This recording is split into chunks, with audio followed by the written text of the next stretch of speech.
Welcome to the Howie Silbiger Show on the True Talk Radio Network. Get in on the conversation. Call 1-877-669-1292.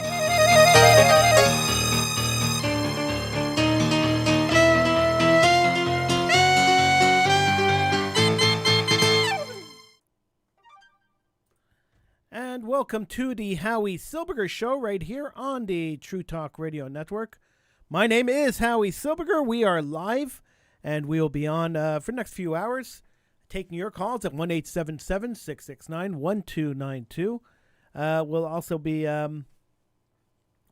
be looking at your at some of the emails I've gotten. Sheldon Eric Freed will be joining me at the 8 o'clock mark. And, of course, you are welcome to call in. We are having a problem with the True Talk Radio stream. So if you're trying to listen to it on the True Talk Radio stream, for some reason that is not working.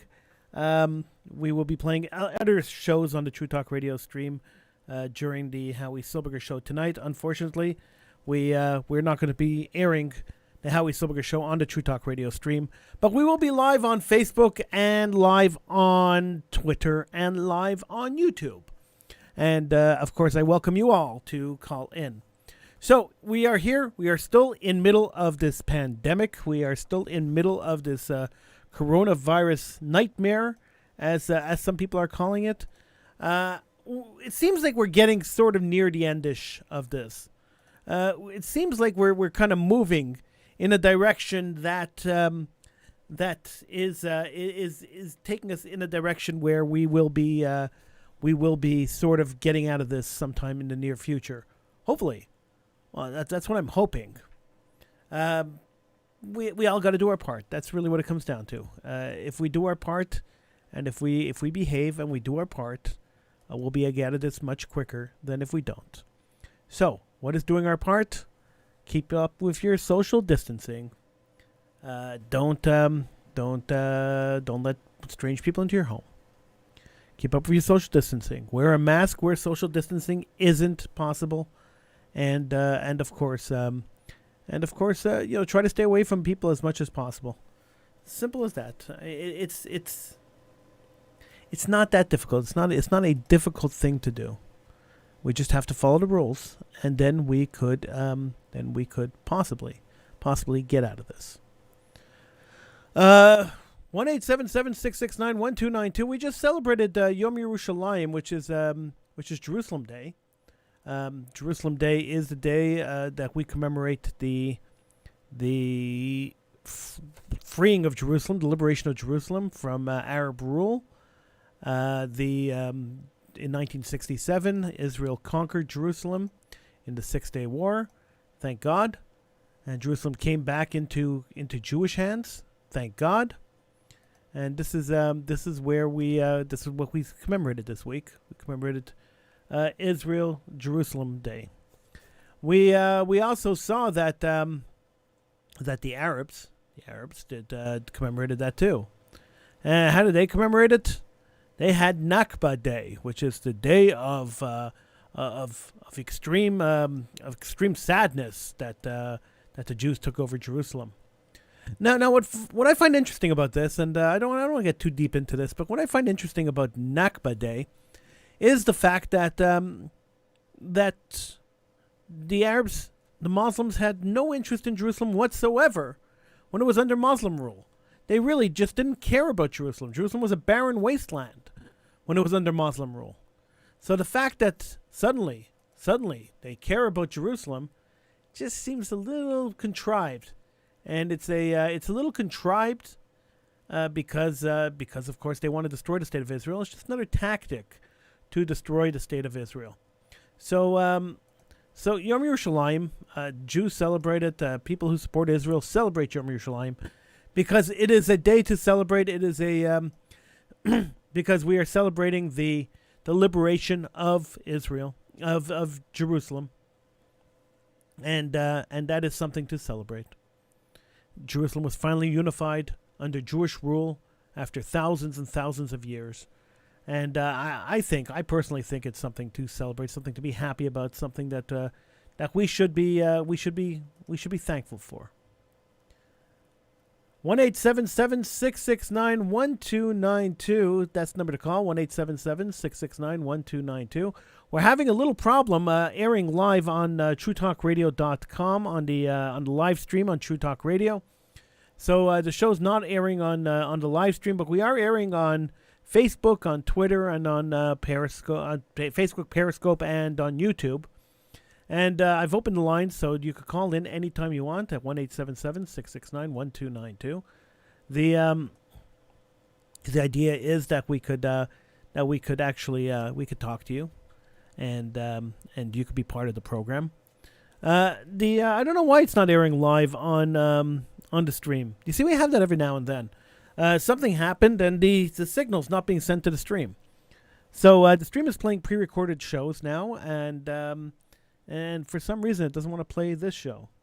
So I'm not sure what's going on there. I'm not sure. I'm gonna have to figure it out when the show ends. I'm gonna have to go and figure out what the heck is going on and why we're having this problem.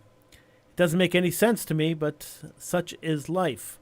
It happens occasionally, and I guess we'll just have to survive with being broadcast just on social media tonight, and not on the live stream on True Talk Radio.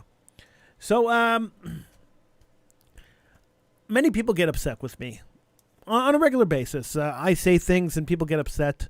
And my most recent rant, the most recent thing that I said that people got upset about was I posted up last week, just at the end of last week, I posted up the concept, the idea. I had an idea. I posted it up. I do that a lot. I think and I put stuff up. And the idea was that why is the world focusing so much on the death rate of people who have who've had corona, people who have suffered from this horrific disease? Why are people focusing so much on the death rate and not so much on the survival rate? The survival rate is much higher than the death rate. And if we focus on the survival rate, wouldn't that be more uplifting for people? Wouldn't that be a lot less depressing and perhaps a lot less scary for some people? So why focus on the death rate and not the survival rate? And the answers I got, and the condemnations I got, and the absolute disgust that people expressed when I asked that question was truly unbelievable. People accused me of being a callous fool, an idiot. They accused me of being all sorts of stuff because I asked a question of why were we focusing on the negative instead of the positive. Now, when I focus on the negative here on the show, I get emails all the time, and I get calls and emails all the time telling me you focus too much on the negative. Why don't you focus on the positive? When I say let's do that, I get scared for it. I don't understand. I just don't get it. If we focus on the positive, and the numbers I used were numbers from late last week, where in Quebec, just in Quebec alone, there were 3,800 people had died of COVID, and 13,300 people had contracted the virus and survived. And I said, if we focused on the number 13,800 people who contracted the virus and survived, rather than focusing on the 3,800 people who died, then we would all be questioning why are we all being locked down? Why is 98% of the population being locked down when 98% of the population isn't being affected by the disease? So that was the question I asked, and wow, they came after me. They came after me with their knives out. Because people like to revel in misery. That's what it comes down to. People love reveling in misery. They love it. They love it. The more miserable you are, the more miserable everybody is, the happier people are. It's sad. But I guess it must be human nature, but it's really a sad statement that people are reveling in the misery of other people. I need to know how many people died last night. Why?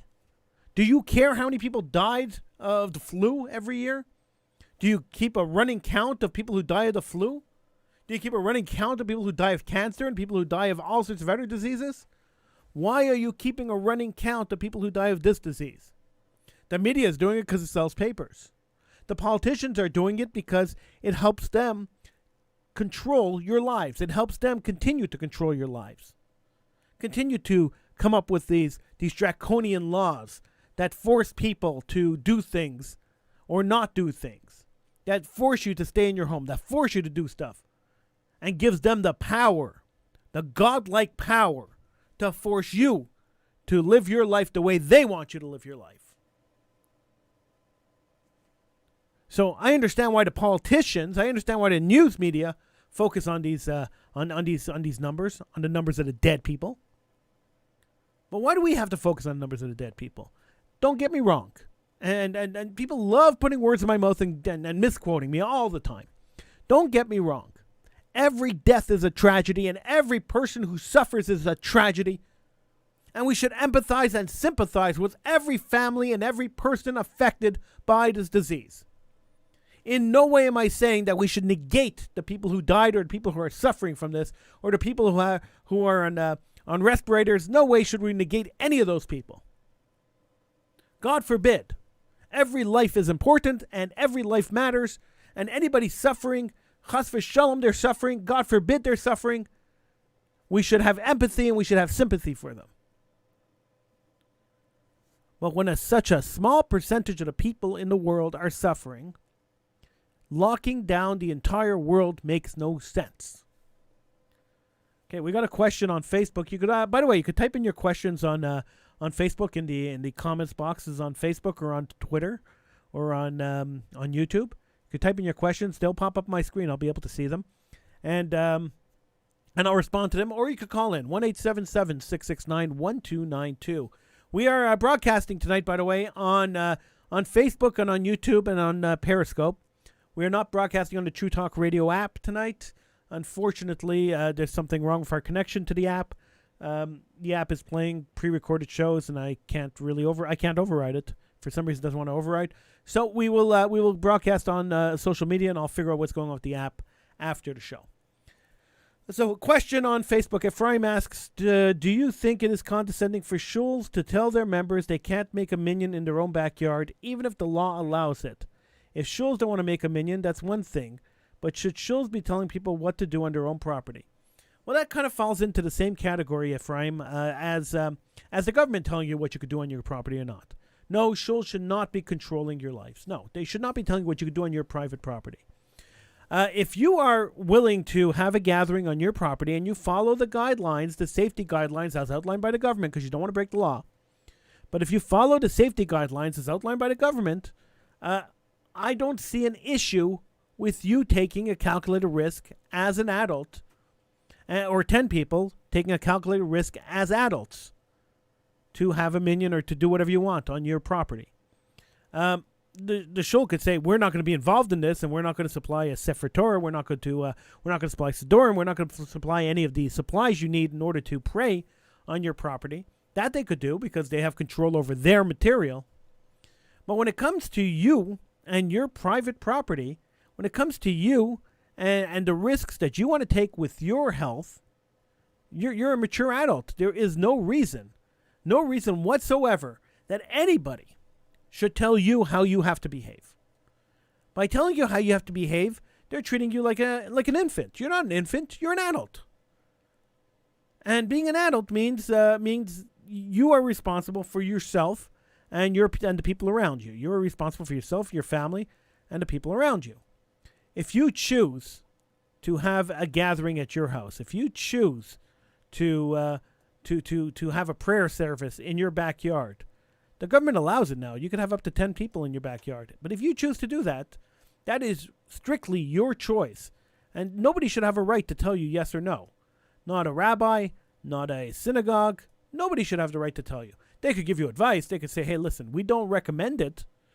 They could say, listen, you got to watch out for your health and the health of your family. So just watch out. And if you're going to do it properly. Do it under the guidelines of the government, and then try to be as safe as possible. But no, nobody should tell you can't do it. That's ridiculous. If you want to do it, do it.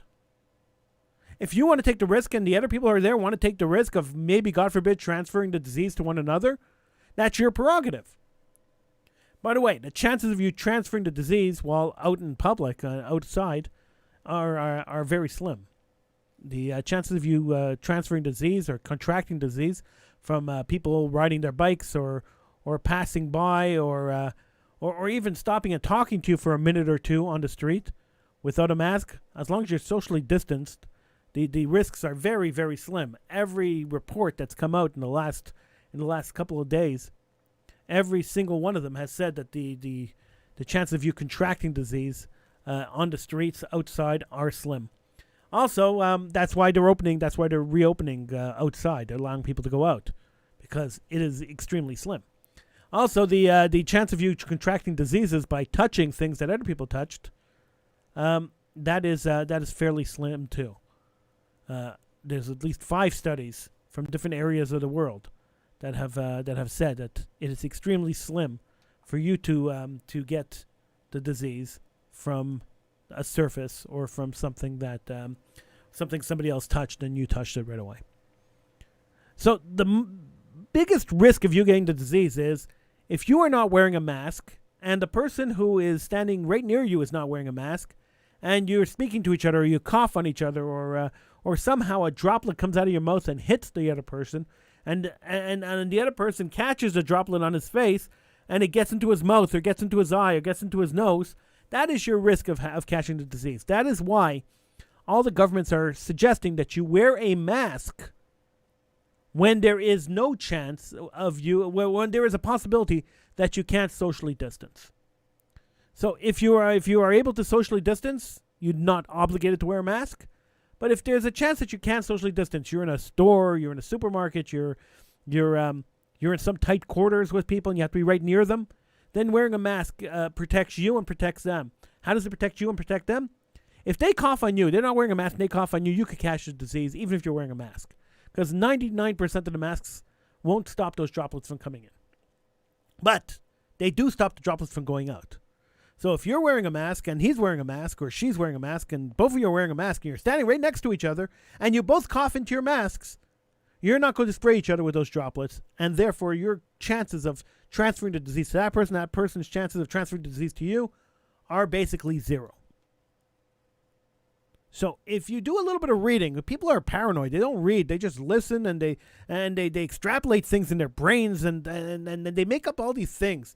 I had a lady telling me that 2 random strangers standing in the middle of the street near her house, maybe a block away from her house, and not socially distanced, standing in the middle of the street is somehow putting her and her family in danger. And I asked her simply, I said, lady, how? How is that? How are they putting you in danger? How could you possibly contract a disease that is emitted through saliva, through spit while you're talking, if you are a block away and there are 2 people standing in the middle of the street, not socially distanced and talking to each other? How are you possibly going to get infected? And if you are actually afraid that somehow magically, like the magic bullet in the JFK assassination, somehow magically that spittle between these 2 people is somehow going to bounce off the guy's forehead and fly a block and hit you in the face, then maybe your problems are a little more than the coronavirus. Maybe you should have yourself checked out for problems that are a little more than the coronavirus, because it is virtually impossible for you to be infected by 2 random strangers standing in the middle of the street. Virtually impossible. Now, if they talk to other people and then everyone affects each other, sure, the chain could eventually get back to you. Maybe if you hang out in the same crowds and one person infects the other, maybe that's a possibility that the chain could eventually get around to you. But if you practice social distancing and you wash your hands and you wear a mask where social distancing isn't possible and you take care of yourself, then you have eliminated your chances of getting diseased. And if everybody did that, and everybody was responsible for themselves, and watching out what they did, and washing their hands, and wearing masks where masks are applicable, then we could actually stop this disease. So we all just have to be a little more responsible. Simple as that. I mean, life is easy. And fixing the scourge may not be as simple as it sounds, but protecting yourself is fairly simple. You just got to follow the rules. The problem is the people not following the rules, the people flaunting the rules, people forgetting about the rules, people not caring about the rules. That's where the issue comes in. All right.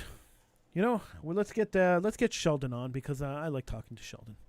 Sheldon is my long-suffering producer, Sheldon Fried, and we're going to get Sheldon on, and let's hear what Sheldon has to say about this. Hi, Sheldon. Welcome. Hi, how are you? I am good. How are you? Hey, not too bad, staying safe and everything. There's a matter of fact, right near where I live, there was one of these mobile test centers. Oh, lucky you. Yeah, so I did avoid the area like the plague. Let me just make the announcement that we are not being broadcast on the True Talk Radio app tonight. Another glitch that presented itself to you. We were going live, and I hit the button to move the app over from the pre-recorded programming to the live programming. Uh-huh. And the app continued playing the pre-recorded programming. So then I I reset the app, and I hit the button to transfer the app from pre-recorded to live. And the app is playing the new Hotel, Gunsmoke, from 1956. But it's supposed to be the Howie Silbiger show of the shows of all shows on the TrueTalkRadio.com app. Yeah, so we're broadcasting on Facebook, on Twitter, on YouTube. I keep forgetting YouTube. Yeah. Google loves me. I keep forgetting YouTube, but we're broadcasting. I'm sure they do. We're broadcasting on the social medias, but we're not broadcasting on the app. So there you go. So let me ask you something. Yeah. The Howie Silbiger Show, brought to you by Howie Silbiger, brought to you by and sponsored by Howie Silbiger. Yeah. That's supposed to be on the True Talk Radio app that's owned and operated by Howie Silbiger. Yeah. The Howie Silbiger Show on the True Talk Radio app is not playing. That's what you're telling me. That is what I'm telling you, yes. There's something wrong there. There's a conspiracy theory somewhere. There's definitely a conspiracy. Well, there's something seriously wrong. I don't know what's going on. I have no idea why the app didn't want to pick up the show today. Well, like I did say, both on and off the air, Howie, you definitely have to come up with some books on technical aspects of this business. Well, things happen. It's live. Oh yeah. It's live shows. Things happen when you do live stuff. Well, you know what they say: technology is good only when it works. That is probably the most true statement ever. Yes. So I have to give credit where credit is due. My friend who works at the other radio station that I broadcast from on Wednesday, he said that too, because he had some problems not too long ago on his own computer. So I basically said, I'm going to take that expression and I'm going to run with it. Well, but I'm giving you the heads up, so at least you know. Well, that's what happens. Yeah, and that's what it. Well, you know what? For people that are really not really familiar with the industry, there's a lot of things that go on behind the scenes in terms of trying to make the sound and video and everything sound perfect. And there's a lot of buttons and faders and switches and connections and wires and everything like that. And usually things run seamlessly. But there are times that something goes wrong, and basically it's like a doctor going to a patient. You have to, bringing your car into a car mechanic. There could be many, many things wrong, and you have to diagnose it, and you have to run tests, and that's what it is. It's not easy to provide the fine quality show that all of our listeners love and expect here on the True Talk Radio Network, may I add. Well, I'm pretty sure I know what's wrong here. Okay. But it's going to take me about a half hour or 45 minutes to fix it, so it'll have to wait till after the show. Okay, and the phone, and I should be able to hear the phone calls if anybody calls. 1-877-669-1292, and Sheldon will be able to hear you. Yeah, for sure. Oh, that's great. And also, you could be able to listen on the Howie Silbiger Show on YouTube, on Facebook, on Twitter, but not on TrueTalkRadio.com. Well, no, you could watch the video on TrueTalkRadio.com and hear the audio. Just the True Talk Radio app is not working. The app. The app is working. It's just not airing the live show. I don't know what's going on because you're supposed to be the live of all the shows on TrueTalkRadio.com app, and I don't know what's going on. Okay, so Sheldon, I will hit the button again. I will hit the button again just for you. I will hit the button again just for you. Because you're the top dog on this whole thing. I mean, you are Howie Silbiger. I hit the button again, Sheldon. You hit the button again. And well, you could. No luck. How'd the luck? I will show you what it's playing, just so that you know, so you understand what's going on. Oh, I believe you. Okay, wait, 1 second. Just you have bad luck on these things. That's all. I don't have bad luck. I don't know why this does this. It's really a pain in the.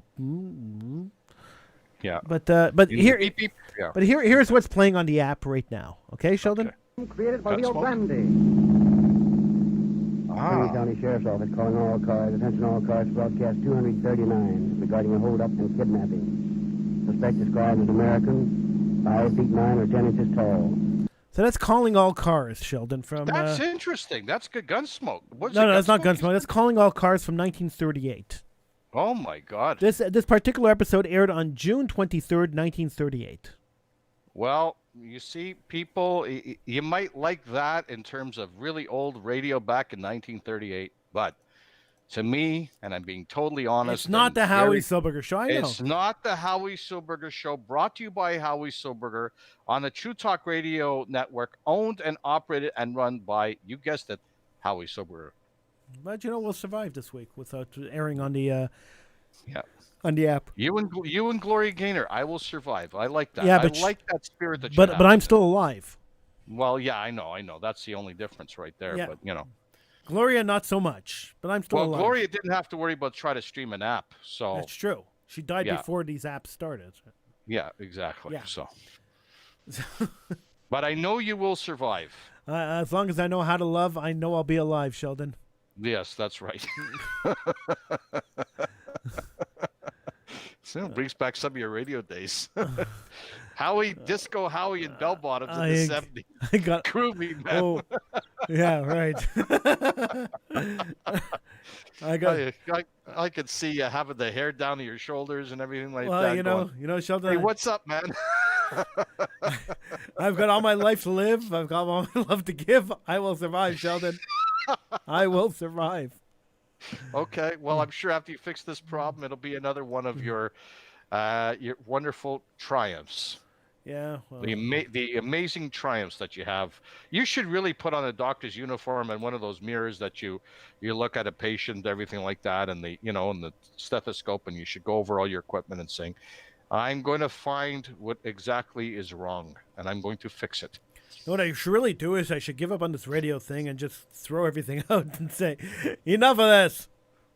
Do you ever sometimes, and I think it goes into everybody's mind every once in a while, no matter what industry you work at, and it's amazing, like the amount of work, and I could tell the listeners firsthand of how much work you do put into the show day in and day out and week in, week out. Plus, you also do the political hitman. Yeah. And you put a lot of work into these shows. And obviously, you put a lot of money in as well because you're not getting any money for advertising. No. And you put a tremendous amount of work in on top of your full-time job that you have. And we both said, even off the air, I think you said the same thing. I find I'm as busy now, if not busier, during this whole COVID-19 thing than I was before we had the COVID-19 thing. Yeah, well, I've been my doing all days sorts are of completely, yeah. I've been doing all sorts of stuff that I just put off. I didn't have Yeah. time to do, so I just put it off. One of the things was fixing this whole connection problem in the studio. I've had this problem for a while already, so it's been intermittent. So figuring out what's going on, I guess that's my job for tomorrow. Yeah. And that'll take up probably the whole day. You'll solve it. Well, look on the bright side. At least you know exactly how everything is running. It's not like you're going to an outside source. No, I put. As long as you're aware of the problem, you'll fix it. You'll be able to fix it. So. Well, I built the studio, so I know exactly. Yeah. I know exactly how the studio works. You built the city on rock and roll. You built the studio on rock and roll. And Howie, you will survive. I know you will. I don't think I've ever played rock and roll on True Talk Radio. Well, maybe, yeah. Maybe I have. Yeah. Yeah. Okay. Maybe we'll play rock and roll. But you know what?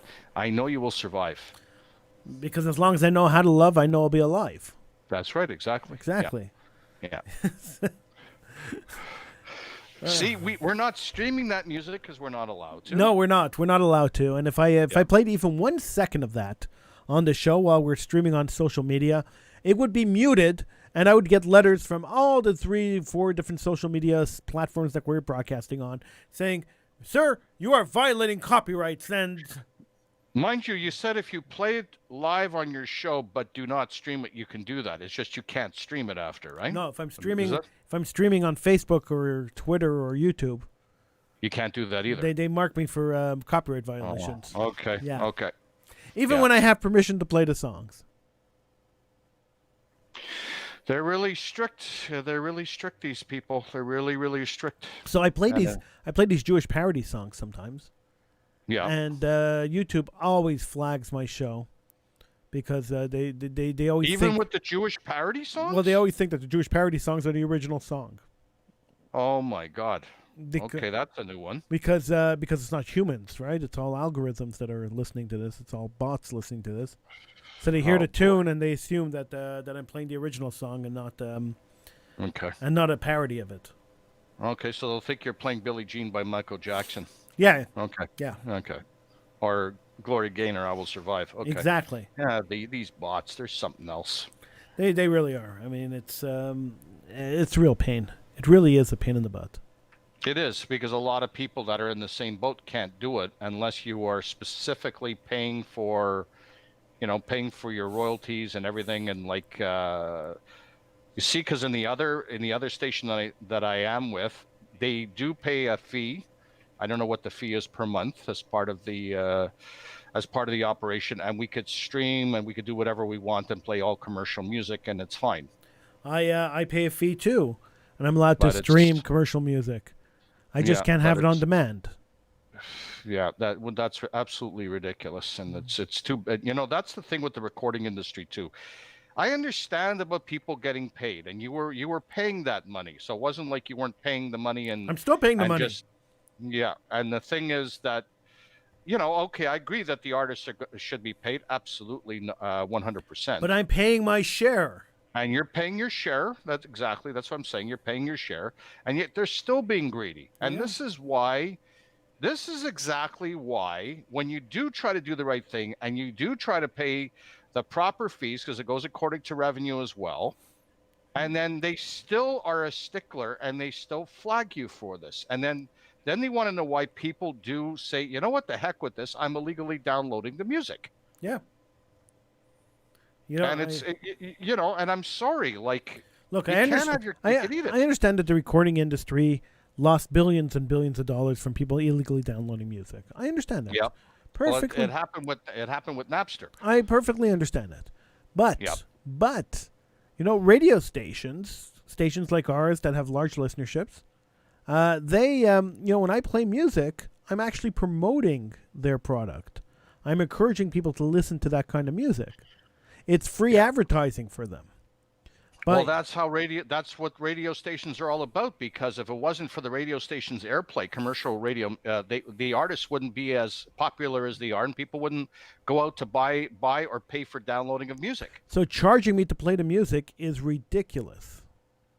Well, charging you of something you're already paying for anyway, Right.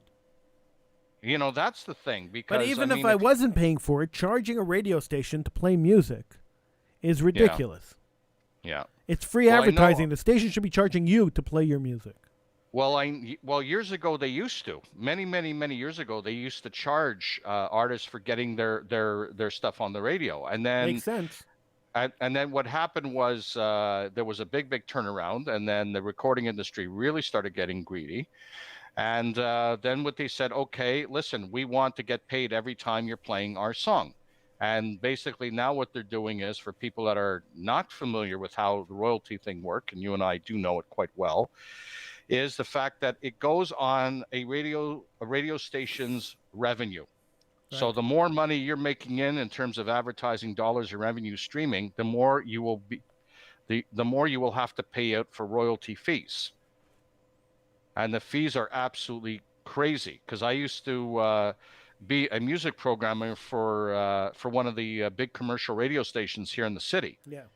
And I had to, what I had to do is, at the end of each week, what I had to do is I had to send it to the program director and music director, the reconciliation of the music played for that week. Right. So I had to get all the music, and then he had to send it off to Industry Canada, and to be able to send it off to agencies that would pay off SOCAN, ASCAP, BMI, et cetera, et cetera, et cetera. And believe you me, to do that is a nightmare. It's a logistical nightmare I'm sure, because especially for all yeah, music stations that play the same songs every 13 songs. yeah. Well, Yeah. that's the thing too. So you And play the even, same song 30 times a day. I mean, you know. well, I used to remember when I was at one radio station, and the thing was we had to do it manually. So the thing was, the music stations now have programs now invested in with their music software, and it automatically totals up the amount of music that plays over a 24-hour period, and the artists and the songs and everything else. And all the music now is embedded. And now what happens is every time a music airs, it shows on the radio station what it's airing, what time it's airing, and they could easily be able to get any kind of music on file or whatever. If anybody asks from either the CRTC, Industry Canada, SOCAN, whatever, they could be able to tell you exactly when that song was played and how many times that song or artist was played. Well, I could tell you how many times that song and artist were played on these stations.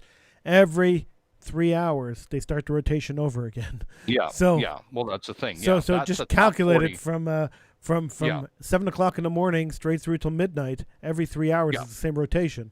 Yeah, because after midnight, you don't really have to show it that much because it was more till midnight. And before I'm not 7 in the sure- morning, you didn't have to show it either. Yeah, exactly. So it was from midnight to almost I think midnight to 6, if I'm not mistaken, Yeah, because something at like 6 o'clock, what radio stations would do is from 6 to 7, they would play the majority of their songs. That's music-minded stations, would be Canadian in this country. Right. So they would play like, let's say, 90 to 95%, if not 100% songs Canadian, and that would be the base of the day. And that would cover And then their the rest Canadian they would content. Yeah. Yeah, and then they would intersperse with anywhere between 30, 32, 35% Canadian content, whatever was mandated in the radio station license that they got it for broadcast. So that's how they would do it. Now the top 40 chart radio stations, they still have these. Yes, they do play it every 3 hours, as you and I know. Yeah. But it's very easy for them to keep it anyway, because when they do the music programming anyway, as soon as they put out the music sheets and everything, a diary automatically goes out to a special file, to a special program, and then it's sent when they're asked for every couple of months to send it to Industry Canada. And that's how they basically do it. And that's in Canada. In the United States, it goes completely different. And they go to an agency that sends all the monies to SOCAN, ASCAP, BMI, etc. So that's how it winds up working. It's very complicated, but now with the software, it makes it quite easy. But the radio station, the AM radio station you and I used to work at, they didn't have that, because very rarely did they play music. And when they did, we had to write in the name of the music, the composer, and everything on top of everything else, trying to do a show at the same time. Right. So what I remember that. We used to have those sheets. Yep, that's right. And what I would wind up doing, because when I would get a lot of what they call royalty-free music beds. Yeah. And what I would do is I would not play any commercial music during that SOCAN period. I would play very rarely. The odd time I would, and then I would indicate it such on that sheet that you were talking about. But 95% I would do the royalty-free music bed. So then I would put royalty-free music beds. I would still show it, but I didn't have to put the composer or anything, because there was no composer. It was royalty-free. Right. So it was marked that, and I would put I would put all that information down, royalty-free throughout the entire day. So it was perfect. But when you had to play commercial, if the host insisted on wanting to play a particular artist, let's say for a topic at hand or whatever, that's when I had to start, looking into the composer and and there's websites to be able to find that all out and everything like that. And that's what I would wind up doing. But shouldn't the radio station provide you with that information? They did afterwards, because there was a lot of complaints, because, working in a control room on an AM station is much different than working on a control room on an FM station. Right. Because AM station, you also have to deal with a lot of talk and what's going on in the air in terms of the callers. If somebody swears, you have to press that dump button, and it was only an 8-second delay. So it was a very short delay back where we used to work. And then we also had a lot of other things. If we had breaking news thing, if we had a lot of things, it was a lot more complicated on the AM side than it was on the FM side. So the FM side already had that program built in. And they also had what the FM music stations have is what they call log merge. So they have the commercials, and then the music director would put in the music, and then the traffic department would log everything in. When you say that, when you say the traffic department, those are the people who program commercials and commercials. Yeah. Not to be confused with the what's happening on the road. That's right. Because when you say traffic, people are going to assume that it's people who are. It's called the commercial traffic department, and what it does is it takes all the traffic from all the commercials, slots them in, puts it on a legal diary, which we have on a 24-hour, 7-day-a-week cycle on commercial radio stations, because everything is documented on commercial radio stations. So it's either digitally and or paper. And now when commercials are aired, the timestamps are automatically logged into the digital log. It'll be marked as aired such and such a time with a tick mark, where before you actually had to sign the time and you had to sign your name after every commercial you played. Yeah, because the station has to prove to the to the customer that the commercial is actually being played. Yeah, and the customer can listen to find out, especially some of the local advertisers, and I'm not going to mention any names. What they used to do is, when they knew that they were taking out a certain amount of advertising, they would actually have somebody to actually listen to make sure that the ad actually aired at that time, give or take a couple of minutes. Right. And the thing is, on commercial radio stations, you can get up to 16 minutes of commercials an hour. That's a lot. Like 13 to 16 minutes of commercials an hour. Yeah, it's really, because that's exactly how they make their money. Right. Like, it doesn't cost the average listener, it's free to listen, but for commercial radio stations, that's where they get their money from, is advertising. Makes sense. And so the thing is, the more advertising they sell, plus they take into effect the ratings, which means, or what they call PPM, personal people meters, that are now electronic. That sounds very, very, very human friendly. It is. You always wonder where governments track you and this and that. Well, private companies are doing that. And basically what happens is there's a device that you take with you, and it looks like a pocket pager. Okay. So, and what they will do is the BBMs, or British Broadcasting Measurements, or Nielsen would be in the States. Any of those radio diary companies or television diary companies, well, now radio diaries, they have these personal people meters.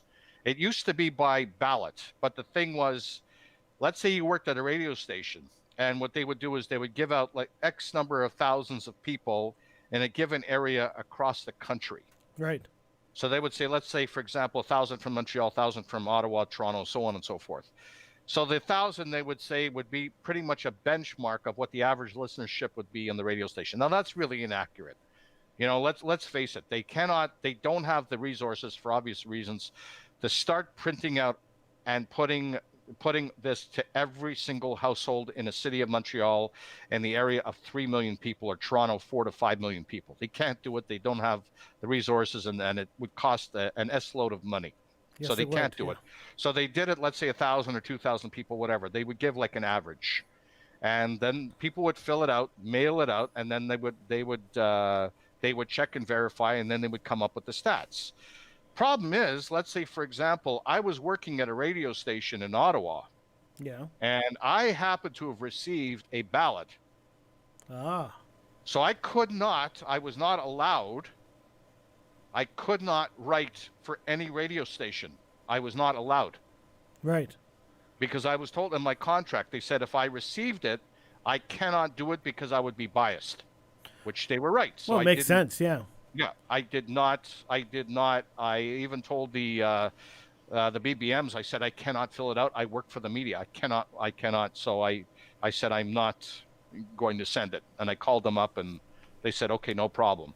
And I was not allowed. Now, these Personal people meters operate a completely different way. So let's say, for example, you're walking in a mall somewhere, anywhere. Could be Montreal, could be Toronto, wherever. You're walking in a mall.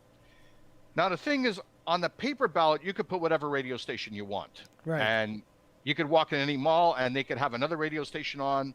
Doesn't make a difference. You said, this is, ABC, this is my radio station regardless. The PPM meters doesn't work that way because basically it's a meter that's on, and wherever you walk, or if you're go into a taxi, the taxi has a certain radio station. If you pass by a mall and they play a commercial radio station, the meter will automatically pick up exactly what radio station you're going by. That does not necessarily mean you like the radio station or you hate the radio station. You might love it, you might hate it, but that it'll be more accurate, and nobody can cheat the system. Nobody could cheat the system. I'm sure there's ways to cheat the system. Well, I guess if you work at a radio station and let's say you have a contract stipulating that you're not allowed to. Maybe the way they distribute the meters now is maybe they might very well ask you, do you work for a radio station? And if you get caught, well, you can be in big trouble. What if I take a meter? If I take a meter and leave it lying in the house and put the radio on and just leave it on the same station all day long? Yeah, it'll pick it up, and that'll be it. And then what happens is when you go to bed at night, there's a charger, and you put onto the charger, and during the night while you're sleeping, it sends the data automatically to the BBM or whoever the company is, and we'll get all the stats. Big Brother is watching you all the time. Big Brother is watching, yeah. Well, it's the same thing as a certain thing, hey, Google, because I'm not going to say it because I do have the device here. Yeah. And look, it happened to us when we were on the air and your device went off. That's right. And it was hysterical because it kept writing everything you said or something like that. It was hysterical. Yeah, it was. So, it was actually transcribing the entire conversation. Yeah. So like Big Brother is watching, like it's amazing. And then now what's going to happen with COVID-19? Yes, I had to bring this up because now governments are talking with both Apple and Google, the two biggest platforms, about an app that they're going to be coming up with that apparently is going to automatically track you to see if you have the symptoms. I'm not exactly how the whole thing is going to work yet. It has not been released because the government has not signaled yet. So let me ask you this, Shelton. Would you wear one of these? Would you allow this app onto your phone where the government's going to track everywhere you go and whoever you meet? If your phone comes to contact with their phone, the government's going to know that you met with this person or met with that person. Would you put that on your phone? Let's put it this way. If it's to track if there's somebody that has the COVID-19, but how do you know what How do you know what How do you know what they're tracking? Well, that's the thing. It has to. First of all, what is going to be this is a big outcry now because exactly what you're saying, and it's exactly what I'm thinking. Because if the governments want people to use the apps, the government somehow, and I'm saying somehow in quotation marks, has to be. People have to be able to trust the government. Now, let's face it, Howie. No matter what party you're for, there's a lot of distrust that people have with governments. Okay, let's face it. Let's face another fact, Sheldon, is that for the last couple of weeks, Google has been releasing statistical surveys of where people are going in neighborhoods, right? So they're tracking you anyway. Well, you could shut that off on your phone. Even if you shut it off, they're still tracking you. Well, let's put it this way: through cell phone towers. Let's say, for example, they're still tracking you. If you break the law, that's done for tracking purposes and through law. Well, let's put it this way. But about a year ago, there was a report on Dateline NBC, and the reporter said he wanted to know how much Google was tracking and how much iPhones were tracking you when you walked around with your phone. So what he did was they hired one of these hacking services to hack into the phones. Mm-hmm. And to intercept the data that was being sent back to Google and to Apple. Mm-hmm. So he used his personal cell phone first, and and they were able to see that that he was at a certain location at that time and a certain location at that time, and he turned his phone on and he made this phone call, he called this number, he called that number. There was a lot of information they were able to grab from his phone. Then he bought a brand new phone, like a burner phone, and he was using that phone, and they were able to track him on that phone. And a burner phone. Yeah, they were able to track that phone. Then he went to a government agency. They didn't say what government agency it was. It was an agency of the government, right? And when he walked into this agency, there was a big board, a big black board up behind the person that he was talking to. And on the board were little red dots, okay? And he says, "What is this board with dots?" It was like a monitor with dots. Oh, the guy says, "Oh." He says, "I set this up so I could show you exactly how we could track you on your cell phone." Okay? So let me ask wait, you something. let me finish because this was fascinating. Fascinating. Okay. So, he says, "Who do you want to track?" So the reporter says, "Well, tell me, let's just track anybody, right? I'm curious." He says, "Okay, let's look at this red dot." He says, "This red dot is now working in the Capitol building." Right? He says, "Okay." He says, "Don't tell me the President of the United States." He says, "Now watch." He says, "It's near the end of the day. It was around 5 o'clock in the evening." He says, "Watch this little red dot." Now he's leaving the Capitol building in real time, right? Now he's leaving the Capitol building. And it looks like he got onto a bus because this is the bus route from this bus. This bus runs this route, and he's running the same route as the bus. So it looks like he got onto that bus, okay? Oh, look, he's getting off over here on the corner of this street and this street. Now he's walking up to the street, so he lives in this house over here, okay? He says, "Oh, look, there's 4 or 5 other dots in that house over there." So he lives with 5 other people. So maybe a wife and a bunch of kids, maybe a wife and a brother-in-law, maybe some, maybe a couple of adults, maybe a couple of kids. Well, we'll find out. Okay, how are we going to find out? The next morning he comes back, right, at 6 o'clock in the morning, and the guy's there, and he says, "Okay, let's watch this house now." All right, so there's the guy. There's that dot leaving. Okay, so he's walking up the street. Oh, look, he's getting on that bus. He's going back to the Capitol building. Watch, he's going back to the Capitol building. That was the father or the mother. Could have been either of them, right? He says, now, oh, look, that dot is going, and those 3 dots are following that dot. Those 4 dots are going by them at the same time.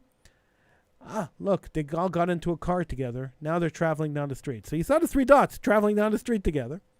And then they stopped. Then they stopped 2 blocks away or 3 blocks away. He says, "Oh, let's see where they stopped. Oh, this address. Click on the quick search on the internet. That address is an elementary school." Okay, so 3 of them got out of there. You have 3 kids, 3 elementary school age kids. She was. And so on and so on and so on. And they followed these people the whole entire day. She was working in the hospital. He was working at the Capitol building, or he was working at the Capitol at the hospital. She was working at the Capitol. One of them was working each. But then we found out that the one at the hospital was a woman because she stopped at a beauty salon, and she was at the beauty salon for over an hour getting her hair done, I guess, or her nails or whatever.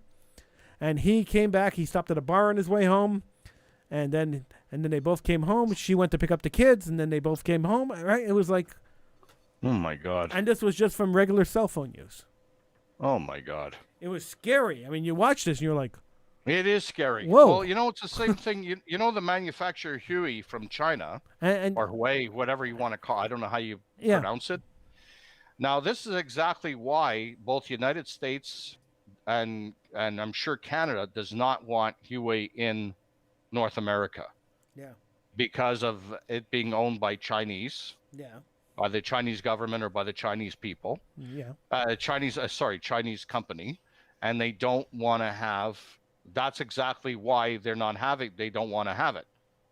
That's exactly why they don't want to have it, because they feel that if they have it, then they feel that China will be spying on the United States. It's actually really scary. Yeah, it's extremely scary. Well, and they didn't say who this politician was or who this civil servant was, but I mean they could have said who it was, because they had his address. So all I had to do is look at the address, right? Let's put it this way, okay? And we could go even before the cell phones. As long as satellites have been covering around our planet. Now, you would see satellites from different governments monitoring other governments and so on and so forth. Yeah. Here's another thing too that we have to remember, even as before the technology of cell phones really evolved. Let's think about it this way. The satellites can go out and track other countries. Yes. Now, how do we, and again, I really don't want to believe in conspiracy theories. And I know you and I've talked about conspiracy theories and we both agree on, let's not get crazy about this whole thing. But let me put this question to you and let me put the question out there to people. Okay, let me answer the question for you. Well, I didn't ask the question yet. I know where your question's going and I haven't answered for you. But okay, go ahead, ask the question. Okay, so the question is, now that the satellites, let's say, track and they go out, what's to prevent the United States government or any government of that matter anywhere around the world to take the satellite transmissions that they have outside to turn it back inside to its own people? None. Nothing. And they do. Exactly. They and this do. was way before cell phones. How many years has satellites been combing the earth? Since the 60s? Okay, so this is way before cell phone technology. So if you think about it, yes, cell phone technology, as technology increases, and of course with the artificial intelligence and all this other stuff that's coming out, A few years ago, Sheldon, I spoke to an FBI agent. I was covering a story, and I had to speak to an FBI guy. And I was speaking to the FBI agent, and we were talking about this very topic. And the FBI guy says to me, he says 20 years ago, in order to get information on you or anybody else, we had to get a warrant. We had to go to court and get a warrant. It took a long time for us to get the permission to be able to track you. Today, people are volunteering that information. All we have to do is follow their social media. They're volunteering the information. He says we don't have to track them. We don't have to get warrants. We don't have to do anything. The second they put it on social media, it's public information. If we pick up the public information, we're allowed to use it. Well, it's the same thing when you hear about gunmen going in or violent acts from people to other people. And right away, that's what they do. I remember there was this person in California that was going to murder people because he couldn't get a date with a woman. And he wrote a manifesto. Yeah. And he put it public and he used social media public, like he put himself on camera. So right away, whatever privacy he had was out the window because he did it voluntarily. Like you said, we volunteer our information, even on social media. If you have certain violent tensions and you show and something happens to somebody nearby, you're pretty much setting yourself up with quite a legal problem and a big hassle that could affect your life for the rest of your life. You know how many jobs I've lost because of this radio show and because of stuff I post up on social media? Jobs I've lost or haven't gotten? Well, that's what a lot of people do, and even in the HR, because I took HR in McGill University, and one of the things they always say is be careful what you post on social media.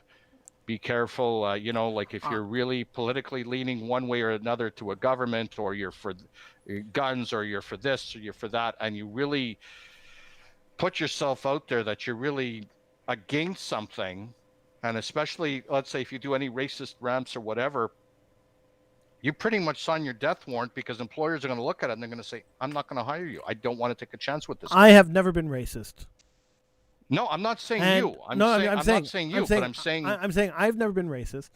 Yeah. And I have never advocated violence against anybody, but I take a strong political stand on a lot of different issues. Yeah.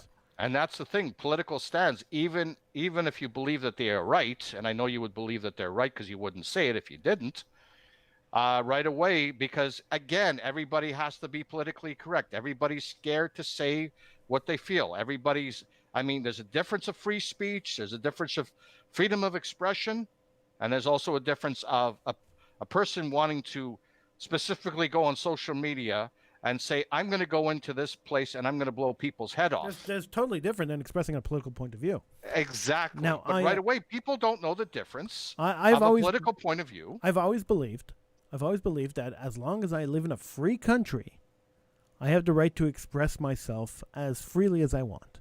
Now, and then you wonder, how free is it? If people choose not to harm me because of my expression of my opinion, they're closed-minded, and unfortunately, they're losing out on a good employee, right? Yeah. But I'm also losing out on a good job. It's a two-way street here. But at the end of the day, how petty is it It's very petty. That because you disagree with someone politically, you don't care what other skills or how else they could benefit you. You just want to get rid of them. Doesn't make sense. Here's another It's not story. even How logical. How many Stupid. times have you heard of people like a person, a really sound-minded woman or a man, works very hard, provides for his or her family, okay, and is a model citizen, goes into a company, and then the company decides to change their business practices around, and you'll see this a lot for customer service positions, and they will force you to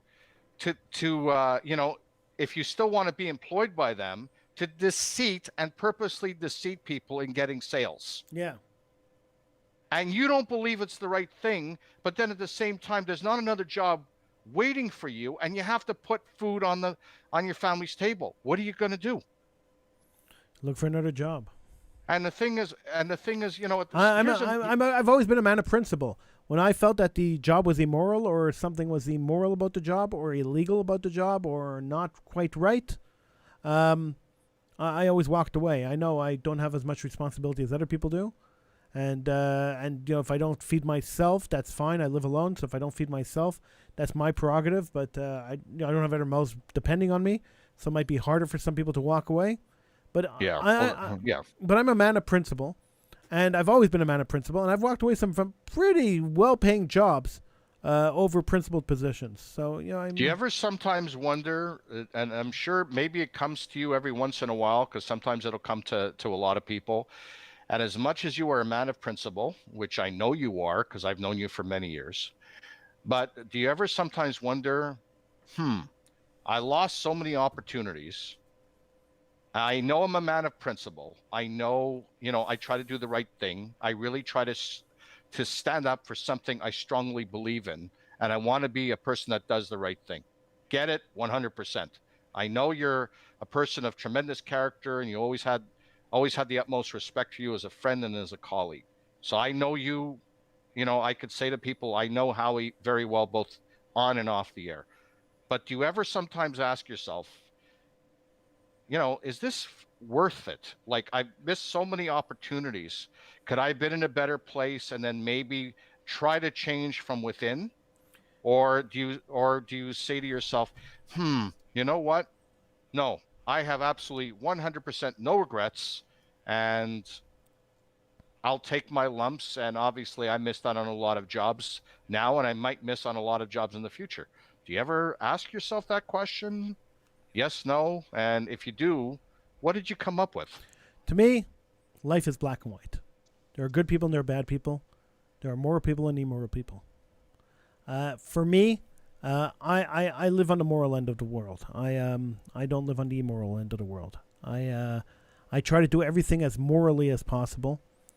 I have a very strong moral sense, moral compass, and I follow my moral compass. Now, sometimes I'm right, sometimes I'm wrong. Not everybody. I'm human, so sometimes you make a right decision, sometimes you make a wrong decision.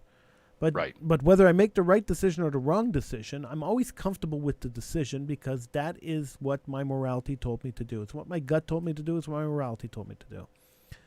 So I've never looked back and said, if I would have compromised my stand, I would still have that job. No. Sometimes I look back and say, I could have handled that a little better. And if I would have handled it with a little more finesse, or I would have approached it in a different angle, I might probably still have that job. So those kind of questions, yeah, okay. Sometimes I use a sledgehammer when I could have used a feather, right? Yeah, same thing with me too. That's the way I am. But in general, if I leave a job because I feel the job is morally wrong, or doing something illegal, or morally corrupt, or somebody was wronged when they shouldn't have been wronged by the company. I left a job once. I'll tell you the story, because even the guy who was involved in the story didn't even know I did this, and then he was surprised, and he gave me crap for doing this. I was working at a place, and there was a guy working at the place with me, and the guy who was working with me, he had a bunch of kids, and his wife and a bunch of kids. And his wife was mortally ill, and it was just a matter of time. And he would show up to work every single day, and his wife was getting sicker and sicker, and he was showing up to work, and he was working and doing his job. I mean, probably not to the best of his abilities because circumstance, right? But he was doing the best he could under the circumstances. And there was a life-saving procedure that the hospital wanted to do on his wife, and they had to take her somewhere out of town to do it. And he wanted to go with her, but he couldn't afford to lose the job.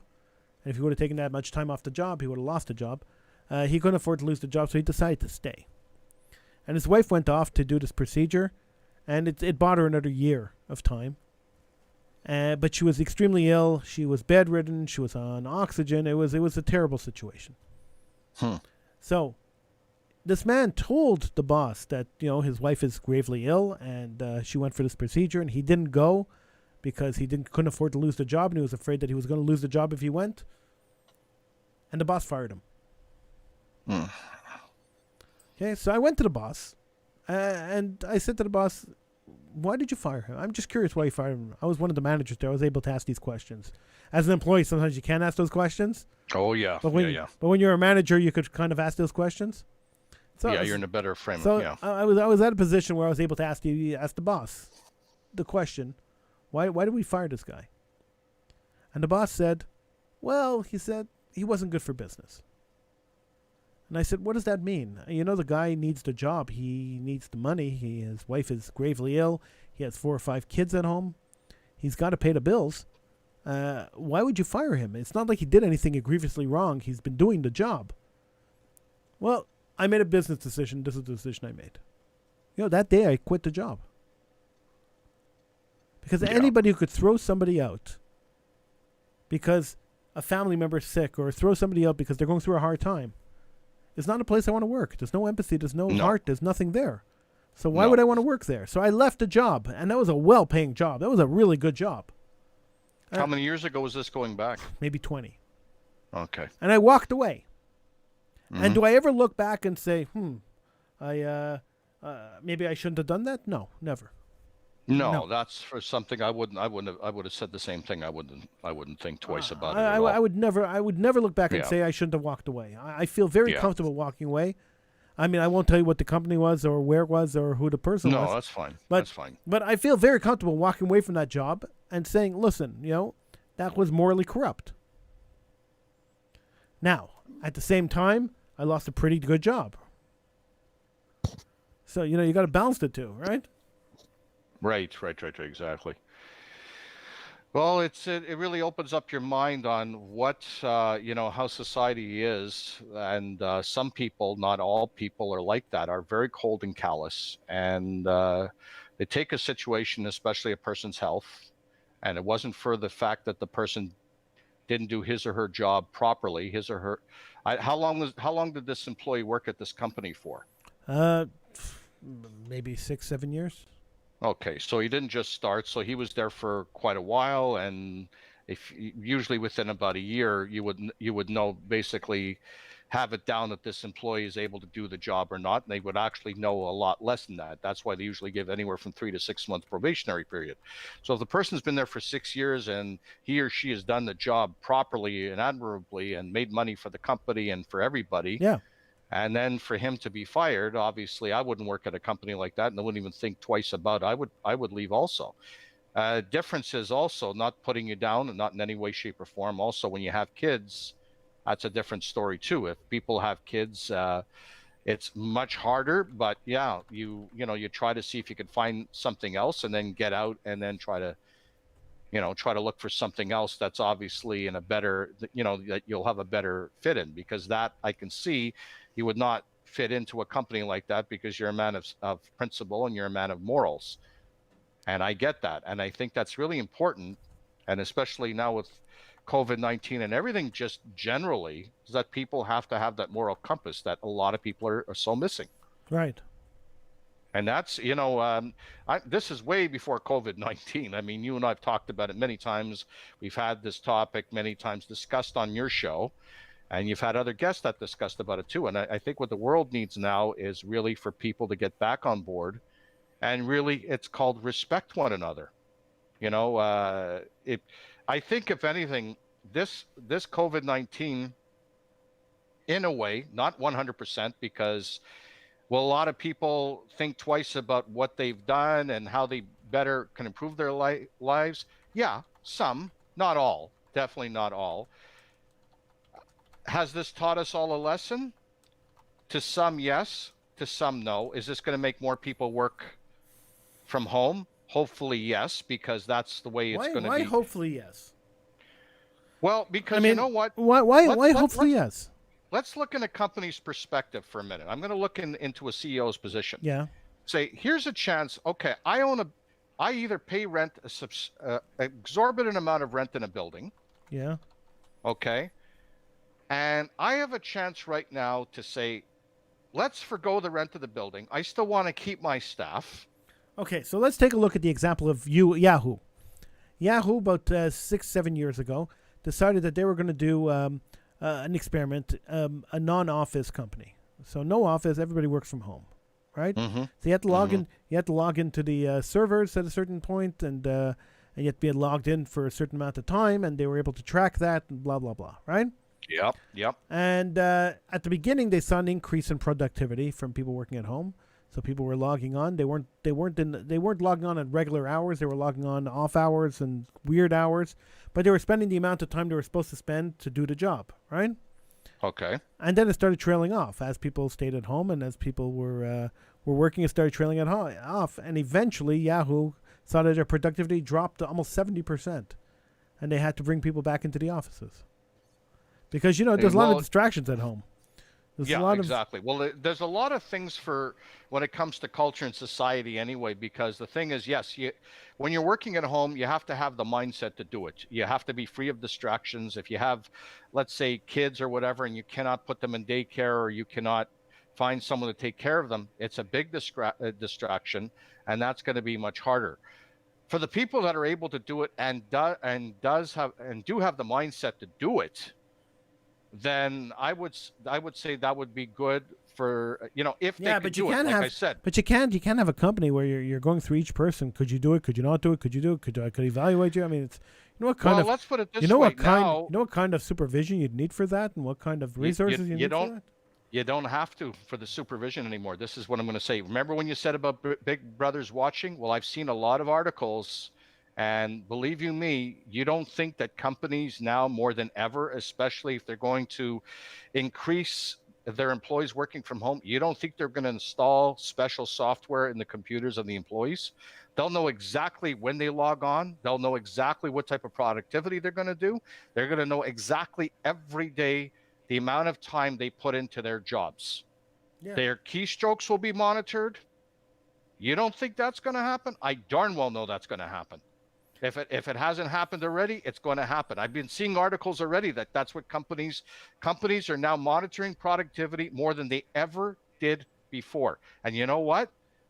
From the managerial and supervisory point of view, they're going to save money because they don't need people looking over the shoulder. They'll have the software to track it and will go exactly to HR and the CEOs of that company. So they're going to eliminate the middleman, the supervisors.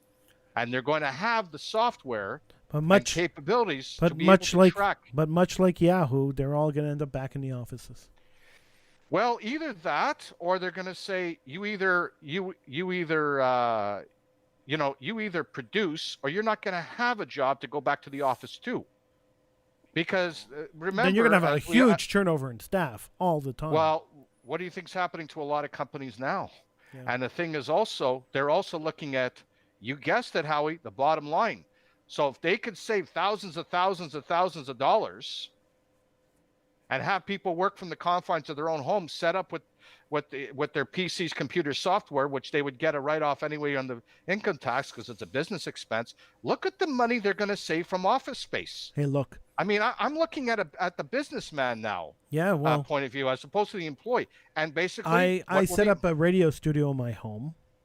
Yeah, it cost me a few $1,000s. It was set up, under 10, maybe around $10,000. I had a professional studio set up in my home. Right. Radio stations aren't having people working from home now. They are because of COVID, but in general, you have to go down to the station to do your show. In general. Well, yeah. Well, a lot of stations now, what they do is because there's a lot of ones. Let's say music stations will do voice tracking, and you could voice track from the confines of your own home. Right. You don't have to go into as long as your microphone is good, and you have high speed internet and a good computer. You could do everything from home. People could do freelance stuff instead of going to the client. They could produce a demo right from your own home. As long as you got a good quality microphone and you don't have a lot of distractions or background noise or whatever, submit the demo. It's going to sound as good as you were in a professional studio. And now people have the capabilities to be able to do that where they never would do this before. Even, like I was saying, the commercial traffic department, you had to go down to an office. Not anymore. You could do everything online from the confines of your own home using the company software, and they will be monitoring you, and you will have to come up with a daily log, the music merge, traffic merge in, commercial merge in, every single day. You don't have to go to an office building. It's becoming a very strange world, isn't it? So this is what I'm saying, and I'm predicting this is going to happen. Basically, it's going to come down to employer saving a lot of money. So they're saying, I'll keep the staff, because what's another major expense other than the staff and benefits is the building that you're in, the facilities, the rent you have to pay, the upkeep and all this other stuff. Well, I'm going to save that money, keep my staff, invest in this software and everything on the computers, have the staff work at home. You either adapt or you're gone. If you adapt, you stay. If you don't, you're gone. Right. And yes, that's going to create a lot of turnover. But a lot of major companies, they're doing that anyway. Even when you come into the office, you don't produce enough, you're gone. So what's the difference? This way, they're saving money in terms of office space and commercial. You know who's really going to feel the pinch? Are commercial landlords. Yes. Well, they're going to really feel this. They're already feeling the pinch. Yeah. But this is nothing. And even if the COVID-19 is licked and is finished, what's to prevent this is going to happen again? So people are not going to want to take that chance. So they're going to say, you know what? I like this setup. I can monitor my employees. I can monitor probably apps on my cell phone. I can monitor, employee John Doe, Jane Doe, whatever. Bang, bang, bang, bang, bang. On the other side of the world, their productivity, they were working 9 hours. This is what they were doing. This was the keystrokes. Bingo, they're doing a great job. I'm keeping them on. This person is slack. This person has only worked 30 hours instead of 40 hours. I'm gonna send them an email saying, get your act together, or I'm gonna send you a slip, a pink slip. Well, Sheldon, I guess CJD was ahead of their time when they fired me. I got an email from them after 11 years there. I got an email from them saying, well, that's another story. Your services are no longer needed. Thank you so much. Well, I never agreed that emails should have ever been the proper way, but that's just me, and I don't know. I figured after 11 years, after 11 years, email. After 11 years, I might have deserved. After 11 years of dedicated work, I might have deserved a phone call or at least a face-to-face.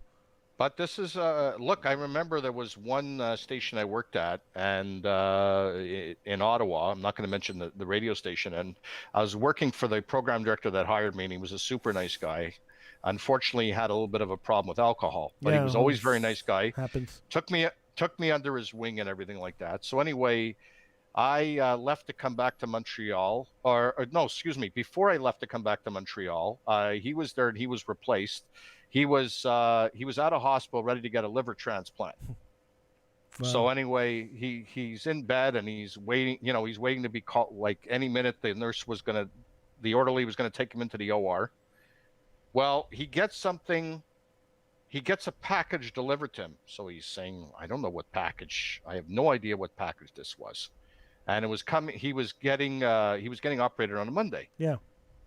So it's from Federal Express. So he opens up. He says, what package am I getting? Package to the hospital. Well, no. So he was at the hospital bed. He was in the bed waiting to be taken into the OR. He opens up the package. His severance package is there, and he got let go. He got fired. So I have a better. What happened was I have a better Friday story for night. you. Yeah. Friday night, the few days before that weekend that he was going into the hospital, they waited till he finished his shift. Until he was finished. He made sure he was out of the office. So at 7, 8 o'clock at night, because he would never come in at night for anything, he would finish 5, 6 o'clock tops. Right. 7:30, 8 o'clock, the station hires a moving company. They cleaned out his office. And I mean cleaned out his office. Everything out of the office. Spanking brand new for the next person that they hired. And everything was being done even when the guy was there in terms of hiring a person. So they were hiring, and the person they hired was under strict. They had a special thing on the contract. He is not to mention anything to anybody at any time what was happening. So he had an embargo until they told him. Yeah. So the thing was, they cleaned out this guy's office. Okay, and they said, as part of when in the FedEx envelope that he received, he said, thank you very much for all your years of service. Here's your severance package. It was very generous in terms of the severance package, because otherwise he could have taken the station to court. And by the way, we cleared out your office. It's in storage. Once you come out of the hospital, you'll be able to get your, or it's going to be down in the security. You can be able to pick it up and then take it home. And yes, you will be covered for any related surgeries or anything else at the hospital. Wow. For the medical insurance. He had no warning whatsoever. They gave him the severance package. It's terrible. You know, I have a better story for you. Well, it's almost the same. It's a very similar story.